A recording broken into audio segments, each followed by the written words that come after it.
Tevunos.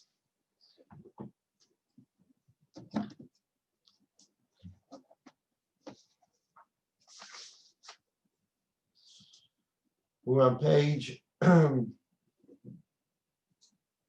77. We're in the middle of paragraph 88, if you're following the paragraphs.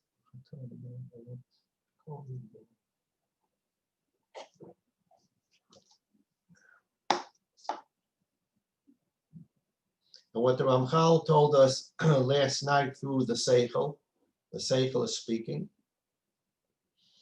The Seichel is developing for us a full understanding of Guf, Neshama,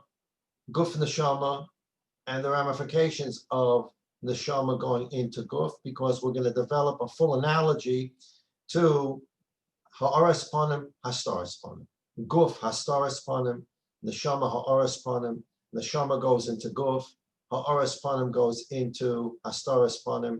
And the purpose of the Hastaras Panim is ultimately to bring the world Lidei Shleimus, even though we can't see it with our human eyes. We get those special Torah, Rabbi Akiva type eyes. We can see that percolating under what we think is chaos is an unbelievably orderly progression towards Tikkun HaOlam. So what Ramchal taught us yesterday was by using the concept of Ein Kol Chodosh Tachas HaShemesh, there is nothing new to be created under the sun, that anything that needed to be created in actual creation or potentially was already created during the Sheishis Yimei Bereishis. Nothing new is going to be created. We gave the example yesterday, the Gemara in Shabbos and Daf Lamed Amud Beis. Ram Gamliel stood up in the Beis Medrash and said that La'asid Lovo, in the future, a woman will be able to become pregnant and give birth on the same day. A Talmud mocked Rabbi Gamliel and said, you can't say such a thing because Ein Kol Chodesh Tachas HaShemesh. The world that is coming in the future is going to be a beautiful world, a more wonderful world, a more peaceful world, all those wonderful things that we're looking forward to today, Mamish. But all those things are things that are here. The world is here. It's going to become better, more peaceful, etc. To say that a woman's going to give birth the same day she got pregnant means that HaKadosh Baruch Hu is going to be creating a whole new world with with a person, a human being, a woman, with a whole new biological system. Well, that fails the test of Ein Kol Chodesh Tachas HaShemesh. This is what the student said to Rav Gamliel. So Rav Gamliel said, no, what I said is true. If you take a look in this world, a chicken lays eggs every day. What does that mean? That in this world already, in the Bria, there is the ability, the biological ability for an egg to be laid every day. It happens every day. The question is, will HaKadosh Baruch Hu expand that ability to a woman? He's not creating a new ability that never existed in this world. It's here. And he's just going to expand it to a woman. And Ram Gamliel said other things in the Gemara and Daf Lamed Amud Beis and Shabbos. He was challenged by the Talmud because of Ein Kol Chodesh, Ein Chodesh Tachas HaShemesh. Ram Gamliel said, again, I can show you this is in this world. It's here. It's here. It's just God is going to expand these abilities in other ways. So the idea that the neshama, while it's in this world, grows and elevates itself to a place that it never had the capacity. It's a whole new neshama. It never had this capacity, and through learning Torah and doing mitzvahs, unbelievable what the neshama did. It is unbelievable what it did, but what it did was it reached its potential. It was already created with that potential. A neshama cannot recreate itself to a place and get to a place that it never had the potential to get to, because that means it created something that never was here, and it violates Ein Kol Chodesh Tachas Hashemesh. We're going to move on to what the Ramchal wants to do with that concept in terms of our analogy of Guf and Neshama. But before that, let us read, we read part of it, but let us read footnote 180 from Rav Friedlander on Daf Ayin Zayin, age 77. Footnote 180. Lachein hakol kvar huchan merosh. Therefore, you need to understand everything has already been prepared from the Sheshes Yimei Bereshis. It's either here, like a zebra, it's here, like a human being, it's here, like the sun, or it's here in potential that we may not see.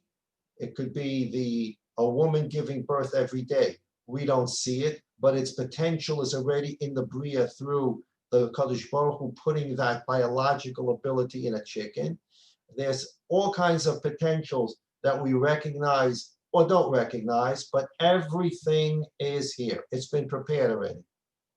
Ayin b'Gemara nida lamed amud beis. Where Friedlander references us the famous Gemara in Nida daf lamed amud beis. Lama havlad dome b'mei imo. What is the vlad? What does the fetus look like? What can you compare it to while it's in its mother's womb? And the Gemara there describes how the fetus is sort of legs bent into chest, etc. The picture that you see today on an ultrasound is exactly the picture that Chazal described in the Gemara long before ultrasound. They describe exactly the position that a fetus is in. And then the Gemara says, V'ner doluklo al rosho, there's some kind of light that is above the head of this child, that they call a fetus, this child. So there's a light above the head of the child. Umabit misof ha'olam ad sofo. The child can see from one end of the world to the other end of the world. Whatever this means, we're not going to deal with this physically. But this goes back to the premise the Ramchal wrote about much earlier, the concept of tzimtzum. We believe, mistakenly, that the eyes give you the ability to see. We talked about this yesterday, last week. The neshama is what allows the eyes to see. The neshama is mispashet in the guf. We always think about the guf is the physical, the neshama is the spiritual, and they're in two different worlds, and the neshama is fighting the guf's fighting the neshama. The fact of the matter is, besides the neshama being a davar ruchni, a chelak elakim amal, when the neshama goes into the guf, it spreads out into the guf, and now the eyes can see, the ears can hear, the brain can think, the fingers can move, because Chas v'sholom, when you remove the neshama from the guf, the eyeballs are still there, and the ears are still there, the brain is still there, and the fingers are still there. Everything is there, and they can't move, and they can't do anything. Why? Because the neshama is no longer there as the engine to make them operate. So before the child comes into this world, before it's born, it's in the womb, and there's a spiritual light above the child, and the child can see from one end of the world to the other end of the world. It's sort of belit tzimtzum. It's not constricted. Once the child is born and comes into this world, and the neshama is in that child, and it gets now restricted. You can only see a certain distance. You can only hear from a certain distance. You only know what you learn. You only know about what you experience. You become very limited at birth. Birth is a limiting moment. while the child was in the womb, the child was able to see from one end of the world to the other, whatever that means. The birth of the child, it brings life to the child outside the womb, but it becomes a limiting situation. You can now only see a limited distance, which is unlike the way you saw in your mother's womb. The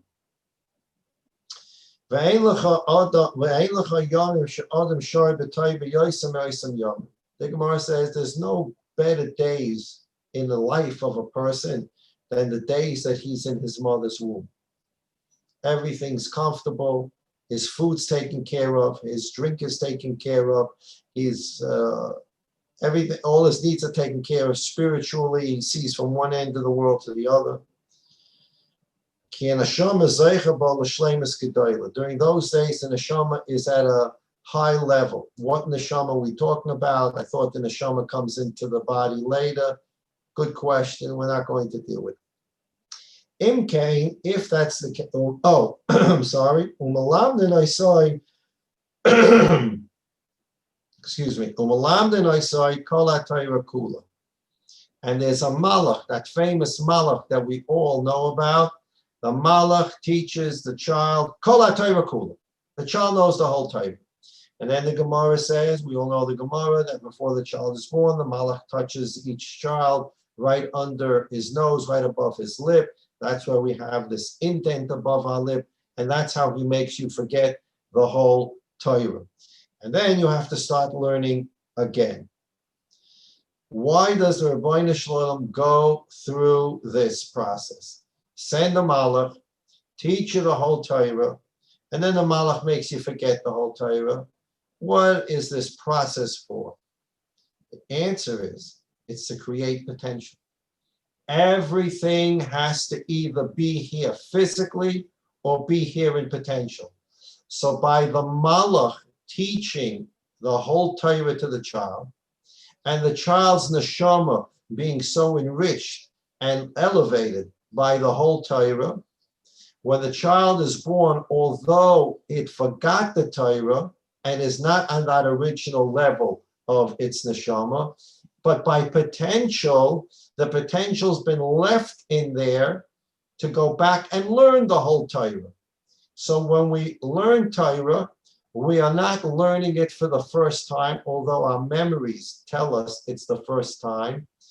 All the Torah that we learned has already been there in potential, and we're relearning it. Some people reach their full potential and they relearn the whole Torah as they were taught as a child in the mother's womb, and some people don't reach that full potential. But we see from here the idea that the Rebbeinu Shalom sends a malach to teach you the whole Torah while the child's in the mother's womb. And even though the child forgets it, the point is now some kind of impressions left in that person and is left with the potential to relearn the whole Torah. Imkain, Rav Friedlander says, already by nature, in the neshama, it has its perfection even before it's born. This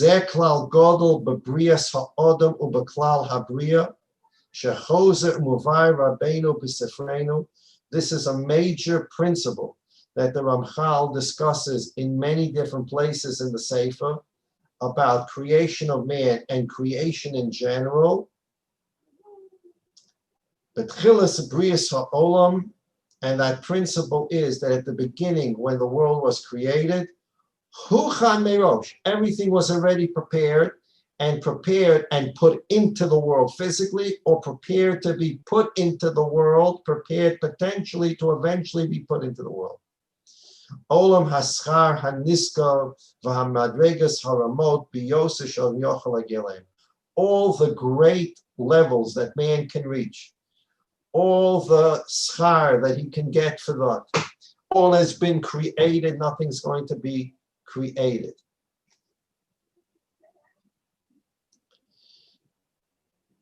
I'm skipping the parentheses. V'huchnu, the last line of Rav Friedlander's footnote, on the right side of the footnote. V'huchnu af kol hamadregas mehelyona ad hatachtona. God already created the highest level that man can reach. For us, that may mean the 49th Madrega of Bina, which we talked about a bit in the Bereshit Shir last week. It says that God created Chamishim Sharei Bina Nivru. God created 50 levels of understanding. And all of them were given to Moshe except for one. Moshe was on the 49th Madrega of Bina. We'll see that when we continue studying Bereshit. So the Rebbeinu Shalom created all of these levels. They're there. The question is, how many are you going to take? How far will you climb during your lifetime? Ki hishtalshul, as Rav Friedlander gives a beautiful mashal here. Ki hishtalshul zu shel hamadregos lo maila lamata hofeches l'sulam aliyah avur ha'odam ba'olam ha'avoda u'ba'olam haschar. Imagine, if you will, I haven't seen it in Eretz Yisrael. I don't even know if they still do it in America. But when I was a child, they sold in hardware stores ladders that were made out of rope, and they rolled up. And they wanted people to have these rolled up ladders in each of their bedrooms if you didn't live on the first floor. So if there was chas v'sholom, a fire in the house, you were able to open the window and you were able to roll out the ladder, and the ladder had like a stick at the end so it caught into the window, and you had a rope ladder that you were able to climb down. Here Rav Friedlander says the opposite. All potential, all madregos.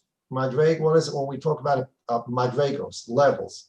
The literal meaning of madrega means steps. The Ribono Shel Olam created a ladder, and he threw the ladder out. And now we have the opportunity to start climbing up that ladder and get to as far as we can based upon our koiches as human beings, or we can fail to get, chas v'sholom, to the place. We may be a neshama that can get up 20 rungs, and we get to the 20 rungs. We may be a neshama that can get to 20 rungs, when we get to 18. And as we learned earlier in the Ramchal, a neshama that's created to get to rung 15 and gets to rung 15 is a more perfect neshama than a neshama that was created with the potential of 20 and only got to 18. So while the second person is at rung 18, the first person is at rung 15. The first person is more of a sholem because he was born with the potential of 15. He got to 15. Second person was born with the potential of 20 and only got to 18. The first person is more of a sholem. We learned that earlier. So our Friedlander is teaching us here by this marshal that there is a sulam. You can think about it as the Yaakov ladder, Jacob's ladder. There are books called Jacob's ladder. Ladder that the Ribono Shel Olam threw down when he created the world.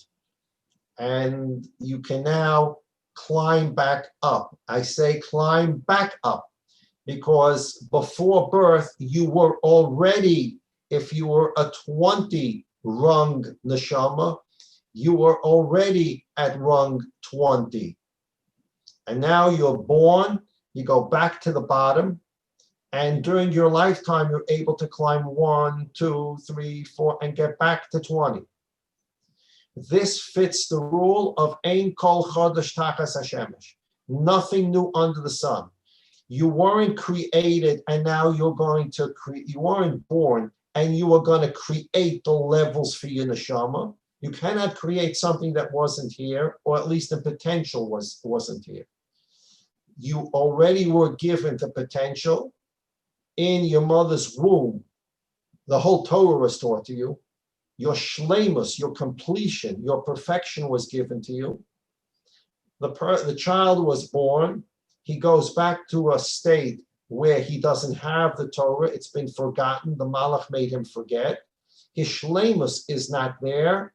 And now he starts the process of life, of climbing up those rungs from that ladder that HaKadosh Baruch Hu threw out. And now you can get back to that rung 20. You get back to that rung 20, and you're now a sholem. Finishing now Friedlander's footnote. This unwinding of madregos that go from 50 to 0, so to speak, it goes down. Hofeches l'sulam aliyah. It becomes a ladder that you climb back up. Avur ha'adam ba'olam ha'bodam olam ashad. The rungs that got thrown down at birth, you were at 50, and then you were thrown down to the bottom of the ladder. That ladder is now there for you to climb all the way back up. The Rebbeinu Shalom didn't wind the ladder back up and put it away. He left the ladder out, and now you can climb back up. Friedlander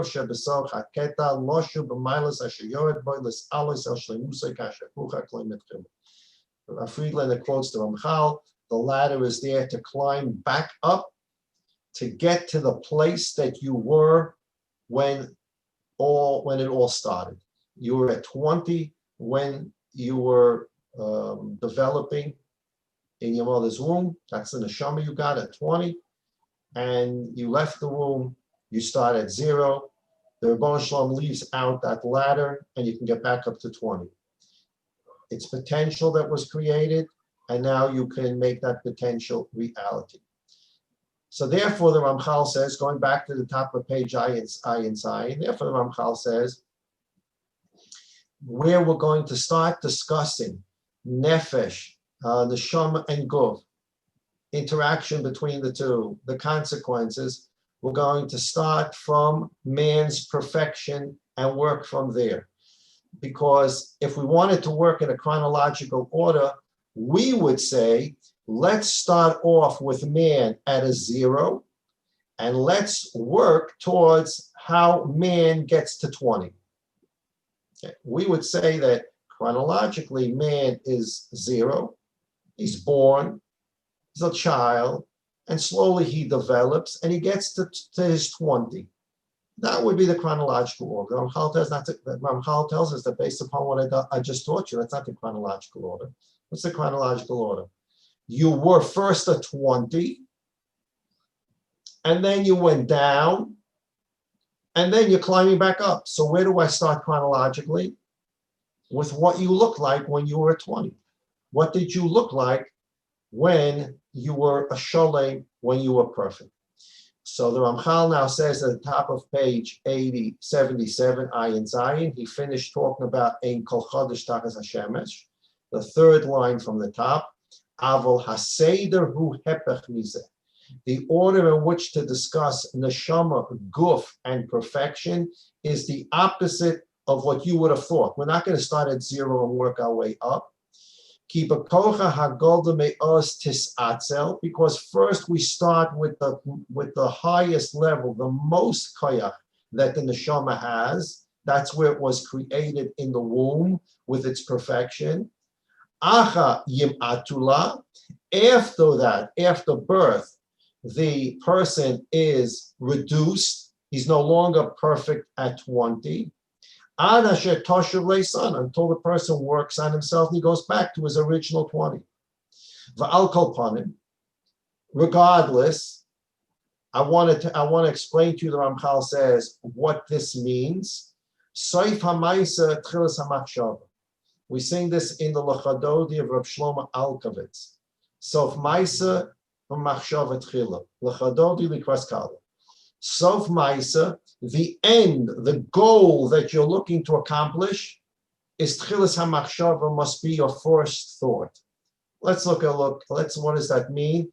This is, by the way, is a concept that the Zohar HaKadosh talks about. Sof Maisa v'machshava tchila. The end goal, the result, should already have been the first thought. Rav Friedlander, footnote 181. We've used this marshal many times. Rav Friedlander says as follows: Hamatora hasofish shetutze lepoel ola rishona b'machshava. L'dugma. Let me give you an example.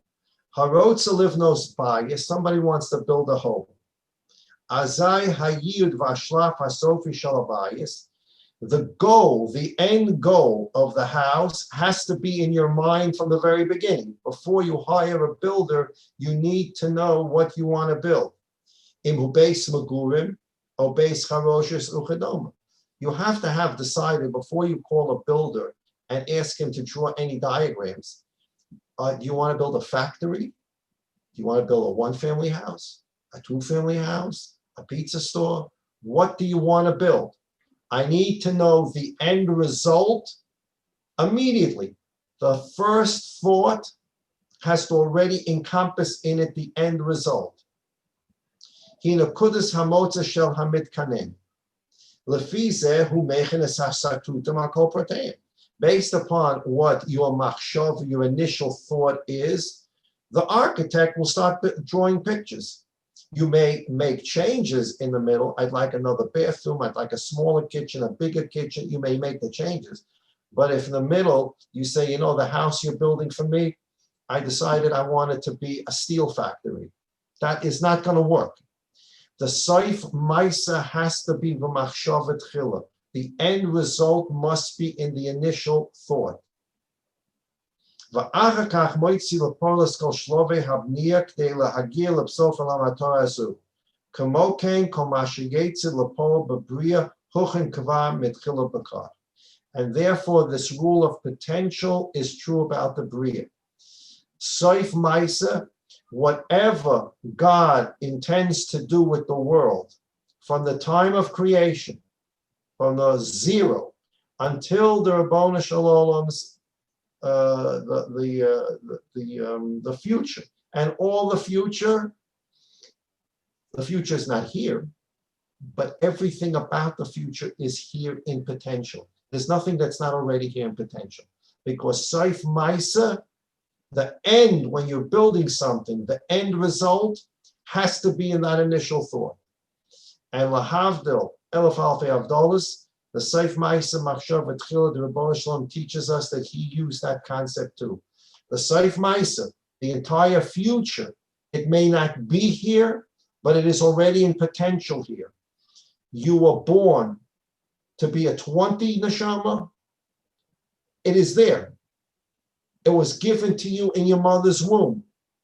It was reduced, and now the ladder is still there for you to get back here. Whatever the future holds is already here. It's there in potential. It may need expansion. When Rabbi Gamliel in the Gemara in Shabbos says, Hara v'yolad yachtav, that from the pasuk in Yirmiyah, he learns out that a woman will become pregnant and give birth the same day. And the Talmud mocks Rabbi Gamliel and says, nothing can change, calls Ein Kol Chodesh Tachas Hashem. Rabbi Gamliel says, you're right, there's Ein Kol Chodesh Tachas Hashem, but it's here in potential. A chicken can lay an egg every day. That's all the Rabboni Shalom is going to do in the future, is expand that biological ability to a woman. So, Saif Maisa Machshava Tchila, the end result is already in the Rabboni Shalom's first Machshava. And therefore, everything that happens and is going to happen is already potentially here because it was in the Rabboni Shalom's Machshava, and the Rabboni Shalom's Machshava already creates that potential. Back to the top of the Ramchal. Al Kain, therefore, Shleimus Ha'adam Hu Hanikba Rishona, discussing man in his perfect state is the very first thing that we need to talk about, because that's his chronologically his first state. It was created b'shleimus in the mother's womb. The Malachia taught him the Torah. So we're going to talk about that first. V'acharav, only after that, we're going to talk about miyuto, man being reduced. Lashu b'mayla sheyorebo, because after being reduced, his job is to work back up the ladder to reach his potential. Lis alos el shleimuso, to elevate himself back, not to create an elevated state, but to go back to his elevated state, kasher huchak loy mitchila, as God set the rule for this person from the very beginning. You're a 20, you're a 30, you're a 50, you're Moshe Rabbeinu, you're a 49, whatever it is. You're going back. You're going back up the ladder. You're not creating madregas. You're going back up the ladder that was already set for you. Therefore, this whole system is really an easier system. I don't have to create my madregas. My madregas are already in me by potential. The Malach and the HaKadosh Baruch Hu, so the Malach in that womb gave me everything that I need for my life in potential. And the ladder is rolled out for me to climb that ladder and get back to my potential.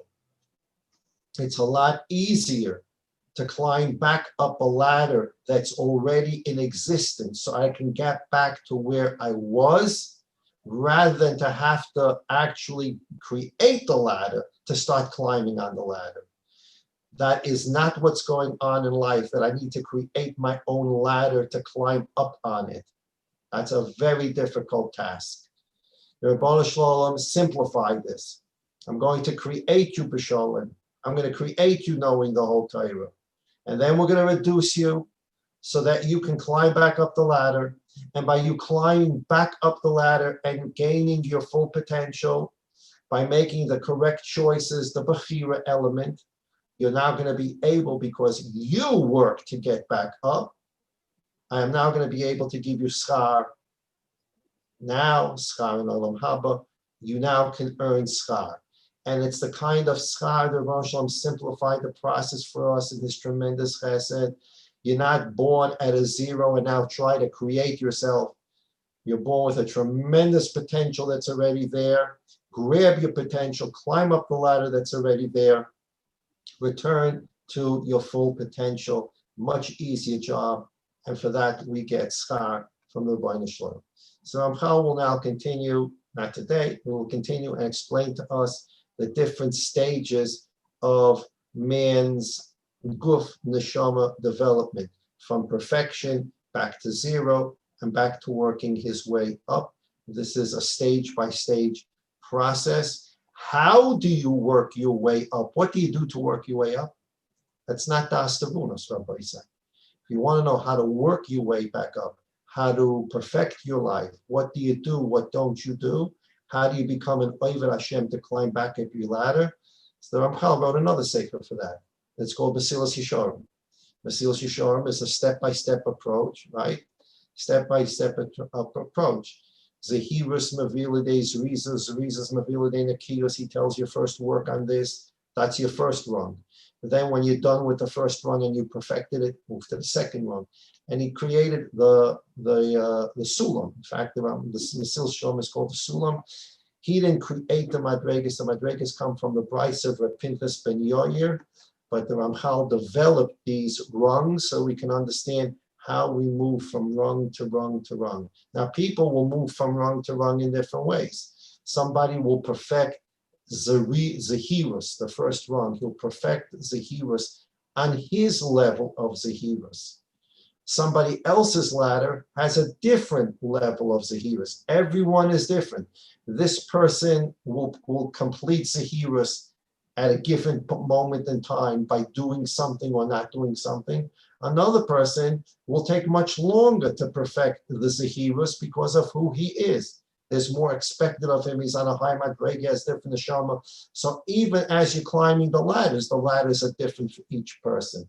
But each person has a ladder that is from his own potential created by the Rebbeinu Shalom that he can climb up. What do I do to climb up this ladder? What do I do? What's my avodas Hashem? That's the sefer Mesilas Yesharim. This sefer Daas Tevunos is a technical sefer about understanding the questions, the answers to the questions at the beginning of the sefer. The neshama said to the sefer, I believe in the 13 imamins. However, there are 4 of them that I believe in, but rationally I can't explain. I don't understand how they work. And that is Schar Onesh, Hashgacha, Bias Mashiach, and Tchias HaMesim. That's what the sefer is about, so that we can understand the concept of Schar Onesh. Even though it looks like the good guys are suffering, the bad guys are having a good time. How do I understand Hashgacha? It looks like the world is chaotic, Chas v'shalom. How do I understand Bias Mashiach? How do I understand Tchias HaMesim? This is a book of Yediyah. How do I understand these concepts? Once I understand these concepts, I want to live the concepts and want to become an Oved Hashem, you move on to Mesilas Yesharim to understand what you need to do on your ladder to move up and up and up and gain your full potential. All Yidden that need Yeshua should have Yeshua. All Yidden that refuah should have refuah. All Yidden Nechamas should have Nechamas. All Yidden need brachas. Yidden should have all the brachas in the world. Gashmias, Baruchnias, Yeshua's Nechamas, refuahs, brachas only come from the Rebbeinu Shalom. The Echad Yachim Yuchad, they can come from nowhere else. We have to put our Hishtadlus into gaining these things. They don't just come. We don't sit back and wait outside for the month to fall. God ended that period of time. And as the Shem Mishmul and others forum point out, God ended that time when we entered Eretz Yisrael, which for us, we would say, episode Moshe Kapaya. When I'm in the desert, the mun is falling. And then I come into the promised land. And what am I supposed to do in the promised land? What am I supposed to do in the promised land? I build a Beis HaMikdash. I'm learning 24/7. All of a sudden, God stops the mun. I need the mun in Eretz Yisrael to be a true Oved Hashem. What are you taking the mun away from me? You take the mun away from me, now what do I have to do? I have to go into the field. I got to plow. I got to plant. I got to cut. I got to. My whole year, a good portion of the year, was spending and planting. And what did you do? In the midbar, what do I need mun in the midbar for? The Jews had plenty of animals. And they were moving from place to place. We know that they were buying food and different things from Goyim. There are plenty of, what do I need the mun for? I come to Eretz Yisrael, Rebbeinu Shloim. I want to sit and learn 24/7. I want to go to Beis HaMikdash the whole year. No mun, you got to work. Rebbeinu Shloim created a world, and we once read the Shem Shmuel here. Shem Shmuel says in Pashas Baloisa, that the period of time during which the mun fell was ganz geschmack, but it was not the tachlis of the world. It was not the tachlis of the world that man should sit back in his chair and collect the mun outside his door. The tachlis of the world was, as the Shem Shmuel writes, he inserts in Yiddish, adur tzahakin alles.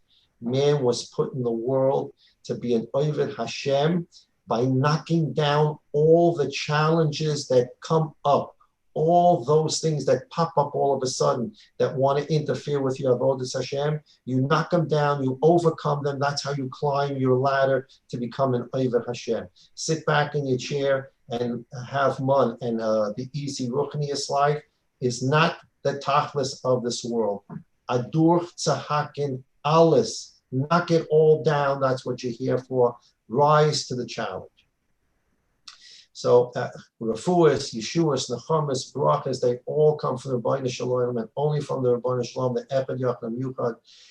For each of these things, we have to do our own hishtadlus. We don't sit back and say brachas will come. You have to do something for bracha to come. A person wants to be healthy. He can't just sit back and say, I can do whatever I want, and the Rebbeinu Shalom will protect me. It's a shtus. It's ridiculous. And all the mantras that people throw around today, Torah, Magnum, Matzlah, and if you do this, Shlichei Mitzvah, all these little phrases that people quote, which we all know. For those of us who learn Gemara, we know that if you learn one line of Gemara, there's a Rashi, there's a Tosfos, there's a Mashal, there's a Ritva, there's a Rashba. There's so many Mefarshim. Until you understand one line Gemara, it takes a while. When people throw out these Tzihari Val Yavar, it's a Magnum Matzah. There's so much commentary to fully understand these. These are not easily said mantras. But what we do know is God created the world that requires ishtadlus. That open your eyeballs, take a look outside. I've tried several times to open my front door. I never see mun there. No matter how much kavanah I have, Shabbos, Mincha, and Ma'ariv, I have not yet found mun outside my door. The Rebbeinu Shalom is talking to me and saying, Lublin, you need to earn a parnasa. Period, the end. Do not open the door and look for mun anymore. So we know that the Rebbeinu Shalom created a world with ishtadlus. Ishtadlus means to keep ourselves healthy as well. Everybody, please take care of yourselves. As we said so many times, Al Pi Seichel, take into consideration your age, who you are, what you can do, what you shouldn't do. The people are saying contradictory things. You don't know who to listen, what to listen. There is corona, there's no corona. There is antibodies, there are no antibodies. The antibodies go away in 3 months, they don't go away. They go away in 6 months. They do, they come. You can get it a second time, you can't get it a second time. You don't need a mask, you do need a mask. You should wear gloves, you shouldn't wear gloves. Rabbi Sai, everybody understands Al Pi Seichel Yosha that we are in a Magefa. And during a Magefa, there are things person logically does to protect himself, and that also is Avodas Hashem, as we read the last pair Hagoyla in Choshen Mishpah. It's a mitzvah to take care of yourself. So we have to make the hishtadlus so that we get brachas, refuas, yeshuas, nechamas. And Rebbe Shalom should send us all these things. We should put the effort to get them. Rebbe Shalom will bless those efforts. Before Shalema to Moshe Zelik ben Rezel, Besok Shachol Yisrael, and through understanding and internalizing the Echad Yochanan Yuchad, we create a Echad Yochanan Yuchad for ourselves. Jointly, we create a greater Echad Yochanan Yuchad. The more greater Gili HaYichud we do, Mashiach will come and finish up our work. Mamish today, B'mher Yamein or Baisai. It's difficult for me. It's difficult for people I talk to. It's difficult. I spoke to a very, very good friend of mine last night. We learn B'chavrusa sometimes. And we're talking about, does anybody really believe that Mashiach is coming this moment? So this is a very difficult thing. We talk about it a lot, but as much as we talk about it, and we're sincere about it, we daven for it, the idea that you believe, I believe that if I buy a lottery ticket today, I'm going to win the $1 million lottery. Do I really believe that, or is just like I'm hoping for it? There's a difference between hoping for something and actually believing it's going to happen. You buy a lottery ticket, you hope you're going to win. You don't really believe you're going to win.